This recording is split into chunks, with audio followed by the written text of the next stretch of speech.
Side effect of living with a narcissist regarding sleep include insomnia, sleep paralysis, and also finding yourself waking up in positions that are very painful to you, even unknowingly. This may sound strange, but I'm gonna explain. And if you've experienced this, you already know what I'm talking about. And I believe that sleeping in these positions, these painful positions unknowingly, and experiencing this during sleep is due to the immense amount of stress on the nervous system where you're constantly in that fight, flight, freeze, or fawn state. When you are finally able to fall asleep and you inevitably wake again at some point in the night or early morning, you find yourself waking up in almost like a choking position with your hands or your arms, or your hand aggressively placed over your face to the point where you wake up and it's painful. For me, it was so alarming. Each time I'd wake up, I'd be gasping for air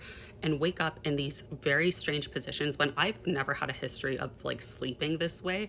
But anyways, I'd be waking up in these positions so alarmed, even if I wasn't having a nightmare necessarily. So again, for example, like I'd wake up with my hand very intensely over my face, like neck, or other areas where it's just, I never used to sleep like that. And it was as if like in my sleep, parts of me were trying to do something. Like, I don't even know. It's also possible he was doing something while I slept, but we'll put that aside for now. And also, like, I don't know for sure. I can't prove any of that.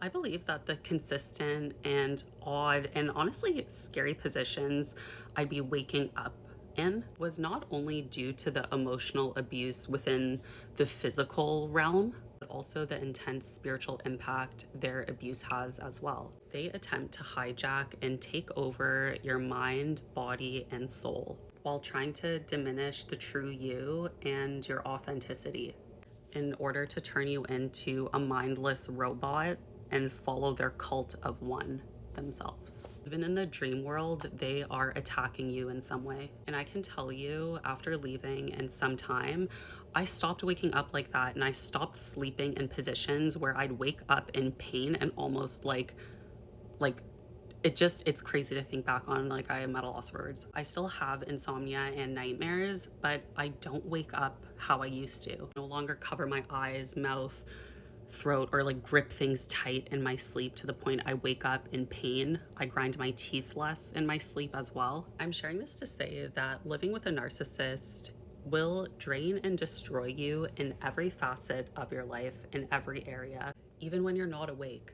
And the narcissist usually will have total disregard for your sleep, as they will play video games until very late in the night and be loud, yell, could care less about you and your sleep. Sleep is so important, and side note, that is actually a torture tactic used, sleep deprivation, and this will affect you. Don't downplay what you notice and how you feel and how you notice you wake up. Pay attention to these patterns. Start documenting your sleep cycle if you also are experiencing waking up in these positions where you are in pain, but this is not a part of your sleep history at all. There's something more going on. There's something deeper going on, and I guarantee you, I promise you, it is not you.